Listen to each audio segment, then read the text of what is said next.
Hello दोस्तों, आप सभी को गुलाब जामुन जैसी मीठी मीठी नमस्कार।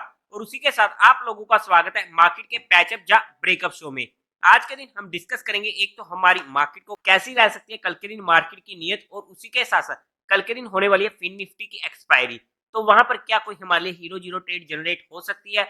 और उसी के साथ साथ कल के दिन होने वाली है तीन तीन आईपीओ की लिस्टिंग, जहां पर पूरा फ्लेक्सीपैक, प्लेटिनम इंडस्ट्रीज और एक्सिकॉम टेली सिस्टम आईपीओ की होने वाली है लिस्टिंग।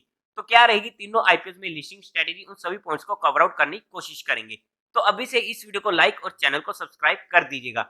अगर हम सबसे पहले आज के दिन का एफआईआई और डीआई डाटा देखते हैं, तो डीआईआई ने 3500 करोड़ की बाइंग करी है, वहीं पर एफआई ने 560 करोड़ की सेलिंग करी है। नेट में बाइंग का फिगर एक मेजर फिगर है जो हमारे लिए और मार्केट के लिए पॉजिटिव हो जाता है। अब अगर हम बात करते हैं हमारे आईपीओ की, बाय द वे आज ना मेरे साथ एक क्लोल सी हो गई। मतलब कि अगर आप लोग सुनोगे तो आपको भी काफी ज्यादा मजा आएगा। एक्चुअली हम सभी को मालूम है कि हम अपने हर फैमिली मेंबर के अकाउंट से आईपीओ अप्लाई करते हैं, और ऐसा ही सीन हुआ था कुछ सादब शिपिंग के एसएमई आईपीओ में। मम्मा ने मुझे दो तीन बार बोला कि दो तीन दिनों से एक पेमेंट नहीं आई है। मैंने कहा चलो कोई बात नहीं, आ जाएगी। कई बार दो तीन दिन लग जाते हैं ब्लॉक्ड अमाउंट को अनब्लॉक होने में। तो जैसे ही आज मेरे मम्मा की इंटरनेट बैंकिंग खोल ली, वहां पर मुक्का प्रोटीन आईपीओ को अप्लाई करने के लिए, तो वहां पर जैसी मेरी स्टेटमेंट पर नजर गई तो वहां पर उस आईपीओ की पेमेंट डेबिट हुई हुई थी। तो इन शॉर्ट की मुझे सादब शिपिंग का एसएमई आईपीओ ऑलरेडी अलॉटेड हुआ पड़ा था, बट क्योंकि वो मम्मा के अकाउंट से हुआ पड़ा था जो सिर्फ इमरजेंसी पे ओपन होता है जब भी कोई आईपीओ वगैरह अलॉट हो जाता है, तो उस वजह से वो मालूम ही नहीं था। और सबसे पहले तो मैंने ये चेकआउट किया कि क्या वहां पर लोअर सर्किट तो नहीं लग गया है, और विद गुड लक वहां पर अपर सर्किट था, तो मैंने उसे इमीडिएट बुक किया। बाय द वे अगर हम आईपीओ की बात करते हैं, तो सबसे पहले अगर मैं एक्सिकॉम टेली सिस्टम और प्लेटिनम इंडस्ट्रीज की बात करूं, क्योंकि ये हमारे मेन लाइन आईपीओ होने वाले हैं, तो दोनों में स्ट्रेटेजी सेम रहती। पर्सनली मुझे जहां पर तीनों में से कोई भी आईपीओ अलॉट नहीं हुआ है, इस बार मैंने मम्मा के अकाउंट से भी चेकआउट कर लिया स्पेशली। बाय द वे अगर ये आईपीओ मेरे पास होते हैं तो दोनों ही आईपीओ जैसी लिस्ट होते हैं, वहां पर 50% क्वांटिटी को मैं इमीडिएट बुक करता, और बाकी 50% क्वांटिटी को पहले एक घंटे के लो पर ट्रेल करने की कोशिश करता। ये होनी थी इसमें मेरी लिस्टिंग स्ट्रेटेजी अगर ये आईपीओ मेरे पास होते। बट अगर आप लोगों को ये आईपीओ अलॉट हुए हैं तो कमेंट सेक्शन में बता दीजिएगा और वीडियो को लाइक जरूर कर दीजिएगा।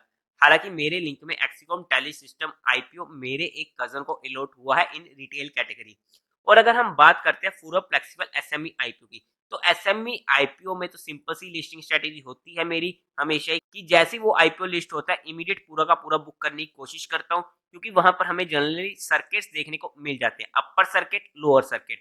अब कौन सा लगेगा किसी को नहीं मालूम, वो सिर्फ मार्केट को मालूम है। और क्या लगना कंफर्म है, कोई कंफर्म भी नहीं है, बट मोस्टली चांसेस होते हैं कि वहां पर सर्किट्स लग जाए। दिक्कत आती है अगर बाय चांस लोअर सर्किट लग गया तो वहां पर हमें एग्जिट नहीं मिलेगा जब तक वो सर्किट खुलेगा नहीं। इसलिए बस इस सर्किट के चक्कर से बचने के लिए मैं हर एसएमई आईपीओ को इमीडिएट बुक करने की कोशिश करता हूं जो मेरे रूल्स बने हुए हैं। आप लोग अपने रूल्स, अपने माइंडसेट और अपने रिस्क फैक्टर के अकॉर्डिंग अपने रूल्स बनाइएगा, और अपने फाइनेंशियल एडवाइजर से कंसल्ट करके कोई एक्शन लीजिएगा। और तीनों में से जिनको भी कोई भी आईपीओ अलॉट हुआ है उनको एडवांस में कांग्रेट्स। अगर हम अब बात करते हैं हमारी मार्केट की, तो पहली बात तो कल के दिन होने वाली है फिन निफ्टी की एक्सपायरी, और होने वाला है ट्यूसडे का दिन। आपको पता है कि ट्यूसडे का दिन काफी ज्यादा वोलेटाइल हो जाता है। बट अगर फिन निफ्टी में कोई भी हीरो जीरो ट्रेड मिलती हुई तो मैं आप लोगों को टेलीग्राम चैनल पर अपडेट कर दूंगा। टेलीग्राम चैनल का लिंक आपको डिस्क्रिप्शन में मिल जाएगा, आप वहां से चेकआउट कर सकते हैं।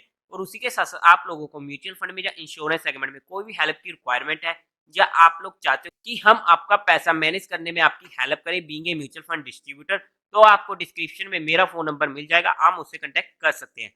अब अगर हम बात करते हैं हमारी मार्केट की, देखो मार्केट एक छोटी सी रेंज में जहां पर टाइम पास कर रहा है, बट हमें हमारे इंपॉर्टेंट रूल्स को फॉलो करना पड़ेगा। एक हमने कल के दिन स्ट्रेटेजी डिस्कस करी थी, उसे ध्यान में रख लीजिएगा।